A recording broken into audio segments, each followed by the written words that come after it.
વાત કરવા માટે મુંબઈથી સંવાદદાતા વસીમ અને સુરતથી સંवाददाता मयूर हमारी साथ जुड़ाई रहा है। સૌથી પહેલા वसीम साथ बात करिए। वसीम, जानना चाहेंगे सियासी हलचल सामने आ रही है, कैसा माहौल है वहां पर अभी?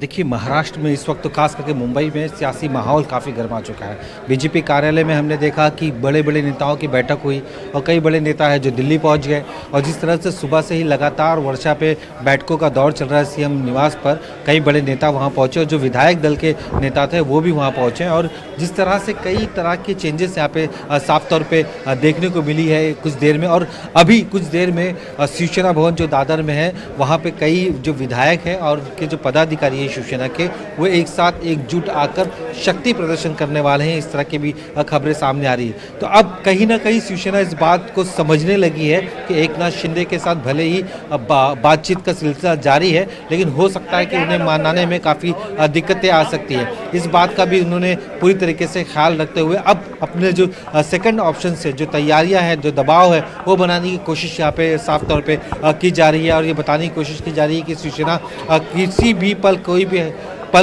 भी निर्णय ले सकती है और किसी भी तरीके से कोई भी लालच इसमें साफ तौर पे नहीं दिखाई देगी। इस तरह की चीज़ें साफ तौर पे दिखाई दे रही है।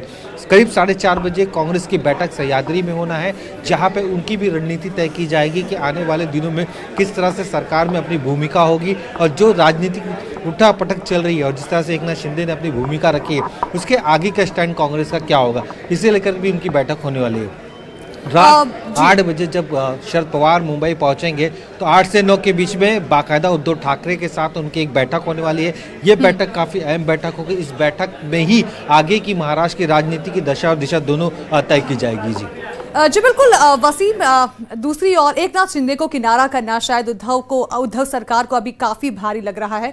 दूसरी ओर उद्धव ठाकरे ने अपने इस्तीफा को लेकर भी एक प्रस्ताव रखा है और बोला गया है कि एकनाथ शिंदे को मुख्यमंत्री बनाया जाए। जानना चाहेंगे उसको लेकर क्या खबर सामने आई?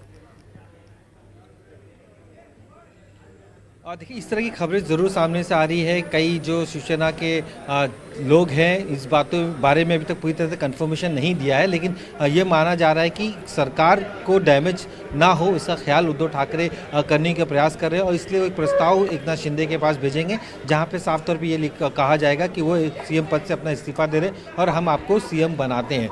इस प्रस्ताव को अब कितनी सच्चाई है ये कहना मुश्किल है, लेकिन अगर इस तरह के प्रस्ताव भेजे जाते हैं और एकनाथ शिंदे मानते हैं तो आगे सरकार बचाने में सफलता मिल सकती है। लेकिन सबसे बड़ा सवाल इस वक्त एकनाथ शिंदे के पास ये होगा, अगर वो बात को मान भी जाते हैं तो जो उनके साथ जो शिवसैनिक अभी जो पार्टी छोड़कर, पार्टी प्रमुख को छोड़कर उनके साथ आए हैं, क्या वो दोबारा जाने के बाद उनकी उतनी अहमियत पार्टी में होगी, ये सबसे बड़ा सवाल विधायकों के सामने खड़ा हो सकता है। तो ऐसे में ऐसा नहीं लगता है कि एकनाथ शिंदे ऐसे प्रस्ताव को मानेंगे। अगर शिवसेना की तरफ से विधायक दल के पद से एकनाथ शिंदे को हटा दिया जाता है तो ये भी माना जा रहा है कि उन्हें इस तरह के ऑप्शंस नहीं दिए जाएंगे।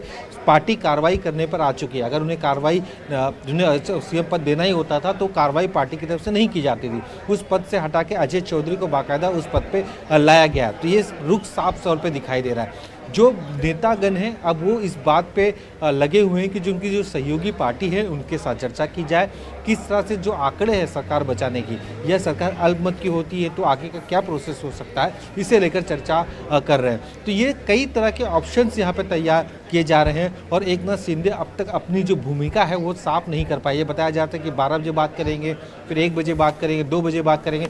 अब ऐसा लग रहा है कि वो शाम जब शिवसेना के नेताओं के साथ बैठक हो जाएगी उसके बाद वो अपनी भूमिका साफ कर सकते हैं। बीजेपी के कई बड़े नेता अब गुजरात की तरफ बढ़ने लगे हैं। देवेंद्र फडणवीस अहमदाबाद में आ सकते हैं। ये सारी उठापटक के बाद अगर एकनाथ शिंदे किसी तरह का कोई निर्णय लेते हैं तो हो सकता है कि देर रात एकनाथ शिंदे और देवेंद्र फडणवीस की भी बैठक हो जाए। जो गुजरात की जो बड़े नेता हैं उनकी अगुवाई में इस बात पर चर्चा की जाए कि आगे किस तरह के प्रोसेस करना है, कि बहुत सारी ऐसे टेक्निकल चीज़ें हैं जिसका ख्याल महाराष्ट्र की बीजेपी की पार्टी रखेगी ताकि किसी भी तरह से कोई गड़बड़ी ना हो। इससे पहले भी इस बात को वो चख चुके हैं कि किस तरह से उन्होंने शपथ ली थी और उसके बाद 24 घंटे के अंदर ही उनकी सरकार जो गिर गई थी। अब ऐसी नौबत ना इसका पूरा ख्याल उनकी तरफ से रखा जाए। तो बहुत सारे ऐसे पहलू हैं जिन पर बीजेपी को भी चर्चा करनी है। एकनाथ शिंदे के निर्णय के बाद ही ये आगे का जो प्रोसेस है, क्या रणनीति दूसरे दलों की होगी, वो निर्भर करता है। जी बिल्कुल वसीम, दूसरी अगर देखा जाए तो बीजेपी भी बिल्कुल रिस्क लेना नहीं चाहती और शायद इसीलिए ऐसी बातें सामने आ रही है कि महाराष्ट्र के जो बीजेपी विधायक हैं उनको गुजरात के अहमदाबाद में लाया जा सकता है। उसको लेकर कोई पुष्टि हुई बात को लेकर?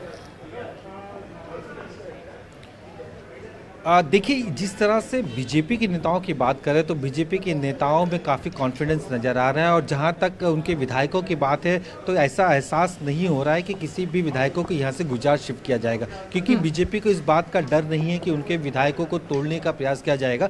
अगर कुछ विधायकों को तोड़ भी लिया जाता है तो खुलकर समर्थन नहीं कर सकते हैं शिवसेना को, क्योंकि उनकी एक मर्यादा होती है। अगर उस मर्यादा को पार करते हैं तो उनकी सदस्यता पे भी खतरा हो सकता है। तो विधायक दल को लेकर बीजेपी पूरी तरह से संतुष्ट है, और वो जानती है, और अब तो 2.5 साल का वक्त बीत चुका है, और जिस तरह से माहौल बदला है तो कोई भी बीजेपी का विधायक ये नहीं चाहेगा कि यहाँ से वो उस तरफ जाए, क्योंकि उस तरफ जाने के बाद उनके साथ हो सकता है बहुत सारी दिक्कतों का सामना करना पड़ सके, जिस वजह से वो सरकार बनाने की प्रयास कर रहे हैं। जैसे फंड हो, उनके इलाके का काम का जो सरकार में उनकी भूमिका हो, वो बीजेपी के नेताओं को नहीं मिलेगी अगर वो सरकार बन जाए तो। बिल्कुल वसीम, आपको यहाँ पर रोकना चाहेंगे, बहुत बड़ी खबर सामने आ रही है। एक तरफ जहाँ भाजपा